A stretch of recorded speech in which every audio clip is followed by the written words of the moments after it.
Mams Radio 92.9 relevance made simple. It is what it is right here, number one station in the capital city. Quarter past one of the Kopa It is the second hour of the show. Kiona Blade Duma every weekdays 12 to 3 way to parallel on and honest. Unfortunately, man, Gachoko me and Basetana Ray two fella Moloko couldn't be here Gachoko due to unforeseen circumstances. Marakausani pretty sure Rawa Kafrita Huatazilama was Ham call it the freaky Friday. I don't know what you call it, Marakla, but I feel literal one big happy family.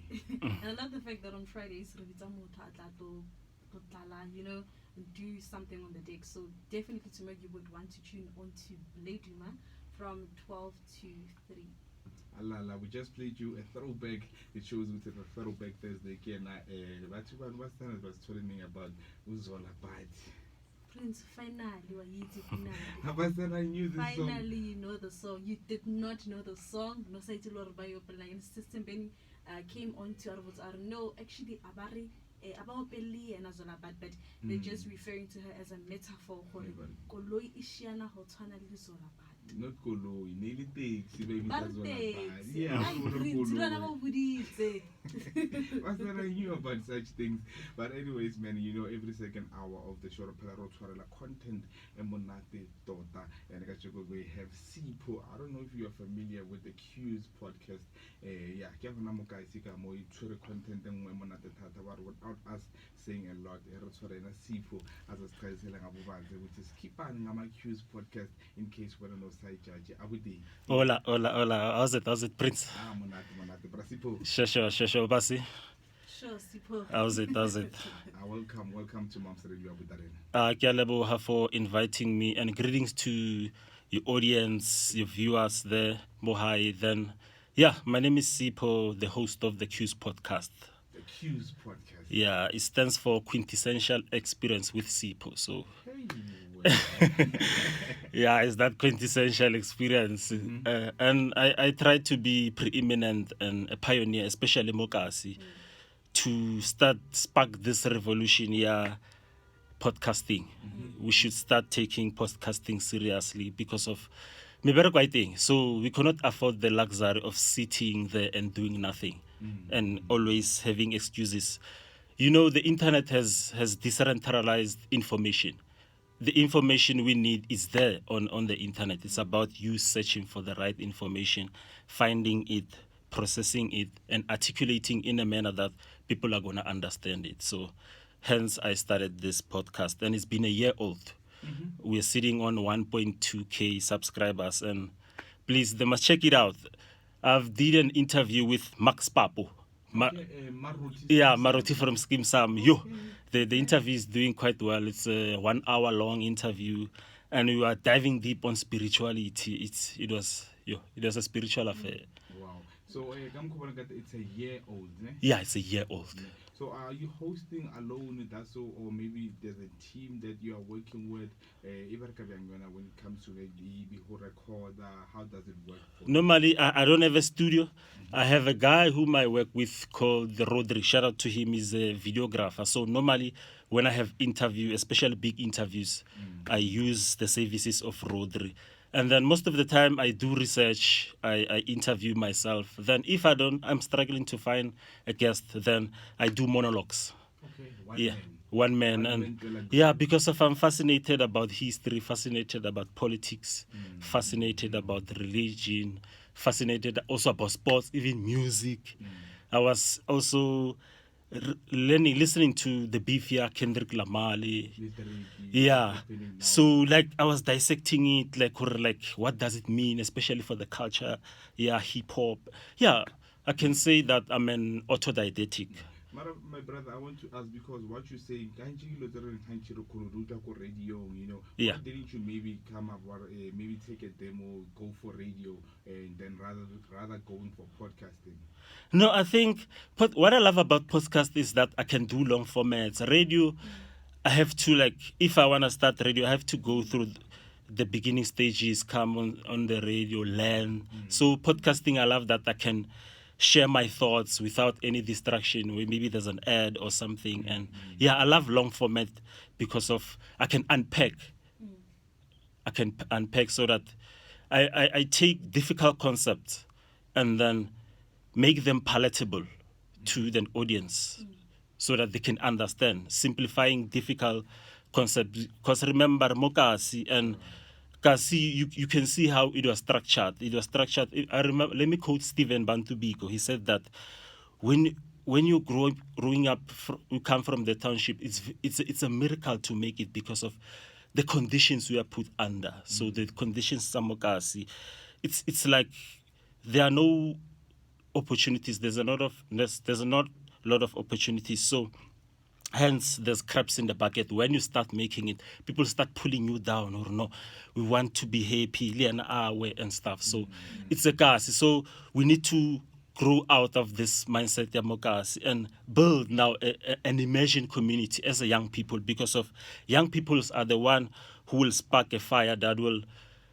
make change in our lives. Even history has taught us that guys like Bo Robert Sobukwe, guys like Bo the Bolshevik Revolution in Russia, there were young people behind it who made a change. Like the Arab Spring, young people came together because of they have energy, they're exuberant, they have that knowledge, so they went on and made a change. Even June 16, next month is June 16, 1976, remembering those who fell, their fallen heroes like Bo Hector Peterson, sacrificing their lives so that we can be in a pedestal we are today. No, true. That is so true. You mentioning that because of the unemployment in South Africa, you just opted for starting your own podcast. So by doing so, did you maybe like create other jobs for other people? Maybe you're working with a team behind the scenes. Do you work alone or you work with other people? Oh, as I've said, I'm working with a guy called Rodri. I'm looking to expand it as it grows because of I'm funding it. I'm working as a boiler operator for Silverton, and then I'm doing podcasting part-time. So normally when I'm free, I do podcasting so that at least I create multiple streams of income so that I can employ people. So it's not an excuse. You have a phone, you can record yourself, put it out there. You don't have to wait for SABC or whoever. True. You have to create your own catalog so that when you go for funding, they should look at, this person has already started. Not like, no, it's an idea which I have. You haven't implemented anything, but you have to start. Yeah, you have to start. And your first episode, your first interview is going to be hard. But once you reach 1,000 interviews, you can grow. You grow through this thing. Yeah, with podcasts, I know that every day you have to have content. You have to write down content. Whatever you have to say has to be a researched work. But where do you get your inspiration to change topics day to day per episode? I like the fact that I'm a sponge. I love information. So whenever I'm on the internet, I go on YouTube. I also love books. My favorite books has to be Things Fall Apart, Chinua Achebe, also The Antics of Savannah, The End of Savannah by also Chinua Achebe. I love books. So also on YouTube, there are audio books which you can listen to. If you can't read, listen to an audio book, listen to interviews. I listen to guys like Bomek G who are making it. He was fired on the radio. He went on to start a podcast. Now he's biggest podcaster in the country with over 1 million. It's one of the biggest in Africa as well. Yeah, it's our Joe Rogan. So we look up to such pioneers who are there and he showed us with a phone, with an iPhone, started growing, Body in Sol Penduga, they grow. And we have a lot of amazing podcasts here in South Africa. We have the Panel Show by Penwell, have Season Pofu Walsh. We have a lot of guys who are covering different topics. So we need to stop this thing of being lazy and get out there and work. And with you as Sipho, as an individual, so you look up to pioneers like Nick G, and he works with the co-host. So are you looking into getting a co-host sometime in the future? Yeah, I'm looking for that. I'm looking actually to create a network where it's not only going to be about me, but I'll also get people to have their own show inside that network. Maybe it's a comedy show, it's a political show, a religious show. On Sundays, maybe I can have a pastor. During the week, I can have a sangoma, as about dreams, spirituality, because of those are the topics which fascinates me. Spirituality, religion, because of spirituality, according to the Emperor Haile Selassie, he says that spirituality begins in a human body which houses our lives and the essence of our existence. So spirituality, it's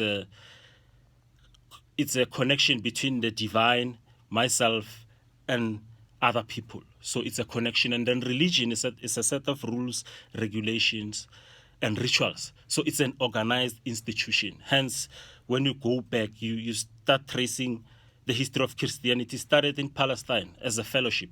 Then it went to the Greeks. It became a philosophy. It came to in Rome, and then it got institutionalized. It went to Europe. It became a culture. Then it came to Africa. Unfortunately, when it came to Africa, it came as a weapon of mass political, spiritual destruction, because of it was used in a bad manner to colonize people through colonization. Hence now, sometimes it undermines our culture. So we need to go back. We need to know ourselves, know thyself. Just like Marcus Garvey, when he quoted that a people who don't know their origin, their past, are like a tree without any roots. We need to find our roots. Who are we outside of this religion? Because of each and every civilization has its own spirituality. Like the Jews have their spirituality. The Indians, when you read their epics, you can see that these people have their own spirituality. But when it comes to Africa, they'll say it's dark magic.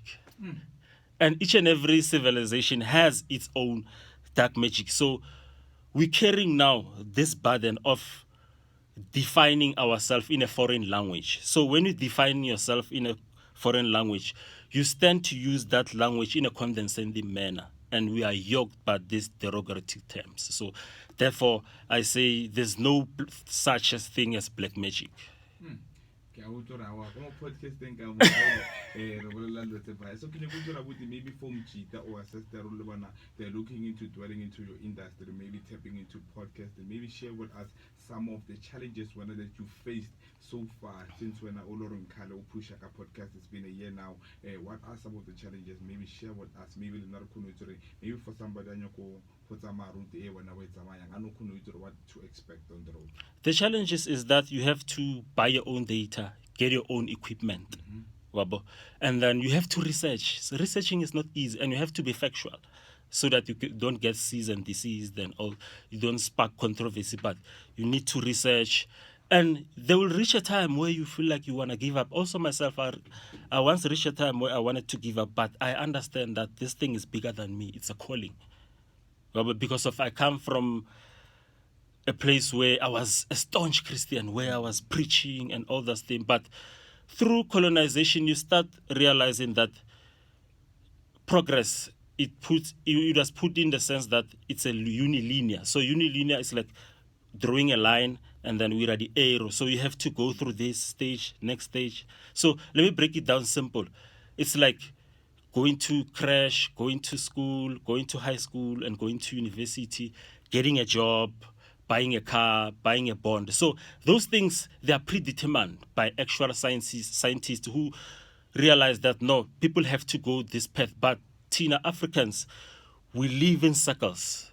You can go through a time where you are a staunch Christian and be happy to live it and focus on other things like both spirituality, whether you are Isangoma or whatever. Go to school. At a later stage, I'm planning to even go back to school, to university, maybe do political science because I'm fascinated about that. I'm watching a lot of lectures about political science and a lot of things. So hence I said in the beginning that I'm an autodidactic. So autodidactic is, people should do it. It's a study where you buy books, different books, and study on your own. You don't rely on a teacher or a school. You study on your own. Go to YouTube, review the books, ask questions, look for different perspectives, and engage people. So the more you engage, it is the more now this knowledge is stored in you. Talking about the engagement, when I get with like you mentioned, you also interview high-profile people, like you mentioned, about Max Papo. So can you go to your approach in terms of like, because you're not a big brand or working with maybe big corporates, but Yeah. where else, but they can take you serious where you're working with big, Big, brands, or yeah. you're a celebrity with the numbers. So how do you approach them in terms of looking for interviews or looking for content? How's your way of approach towards them? For me, it's simple. I just go there and ask Mr. Max, or there's this guy I did an interview with, Makena. He was trending last year. I did an interview with him. So for me, it's about self-confidence. I don't rely on having money to prove that, no, I have to be confident because of money. No, money for me is a means to an end. Money is the tool to exchange. I do not worship money, so I go to anyone. I believe I can have a conversation with anyone, a genuine conversation, and ask that person politely, my brother, I'm doing this, can you please come, we're going to speak about this. It's a safe platform. Yeah, so for me, we need to start thinking, we need to build our self-esteem. We need to be confident in ourselves.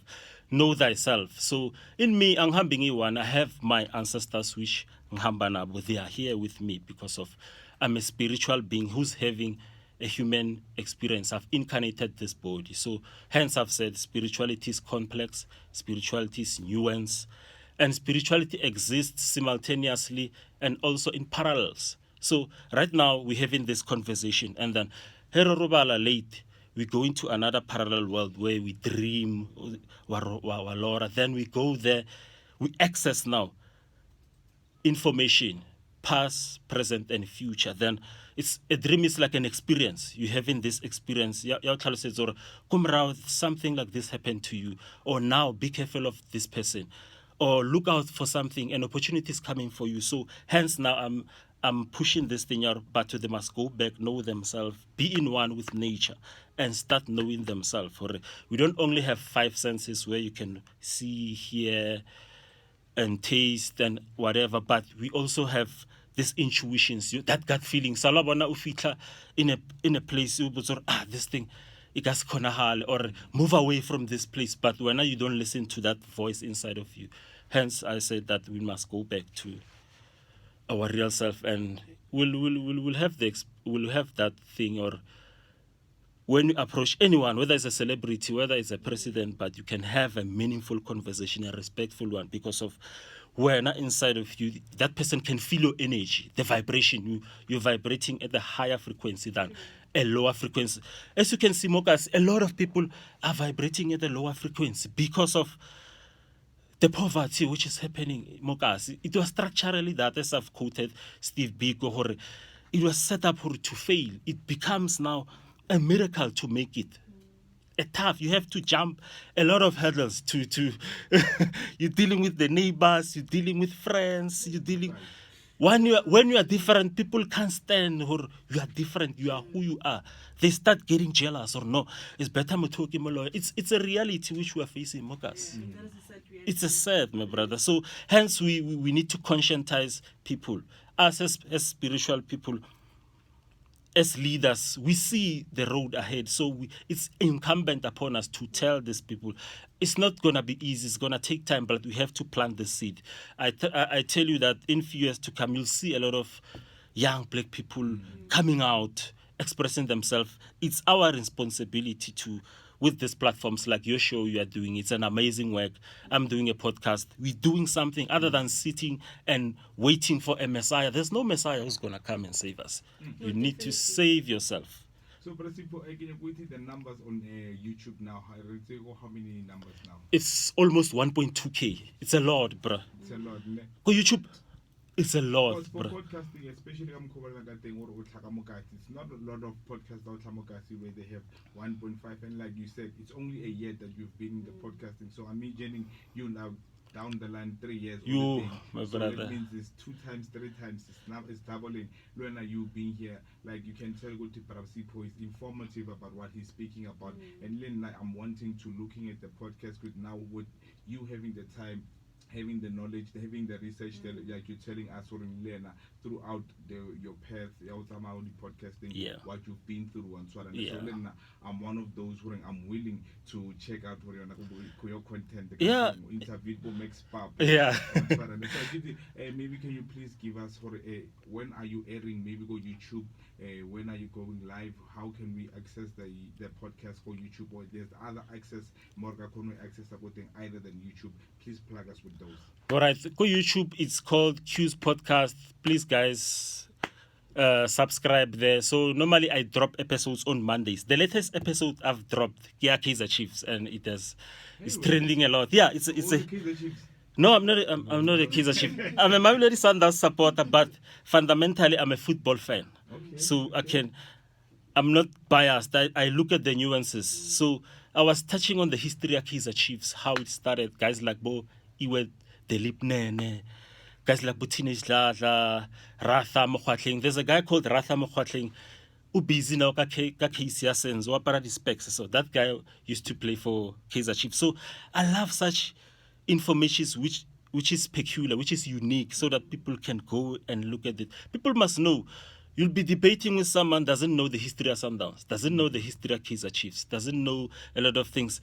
There's a quote, which I want to quote, by George Orwell. There's a book called 1984. It says that freedom is slavery, peace is war, ignorance is strength. So a lot of people are ignorant. But I suppose, so this just to disturb you, just that due to time, Yeah. I wish like we can, No stress, my brother. One day we should give you a call. Just come with us. Already. Yeah, that one. So I don't Yeah. know, because I feel like you are more informative. You have a lot of knowledge Yeah. for us. Maybe talk to management. I don't know how best can we squeeze you. But please, before we let you go, how do we get hold of you? Maybe people looking for you personally. Are you available on social media and also podcasting? Yeah. By Black Avian? Yeah, thanks, my brother, for the opportunity. I'm so humbled, and thanks a lot, man. And I'll likely come back anytime you want me to come back, and can kindly come back. So on social media, on TikTok, it's Sipo 2440. You can see it has 15,000 followers. YouTube, as I've said, Quiz podcast, and then yeah. Also, people who want me, my numbers, I don't know if I can share them if they want. Most Yeah. definitely can. WhatsApp number 081 479 3202. Yeah, if they wanna get hold of me. What is the happy with you? 081 479 3202. Yeah, then. Yeah, I'm so thankful, and yeah, I wish us to touch on the elections, but it's okay. Yeah, some other times, yeah. You've won yourself another subscriber. Thank you, my brother. I We can wish you leave it nothing there. but all the best. In terms of your podcasting, Abu Tele Narting, we rally you. Come push your content. Thank you a lot. Thank you, fit. Lala. Sure.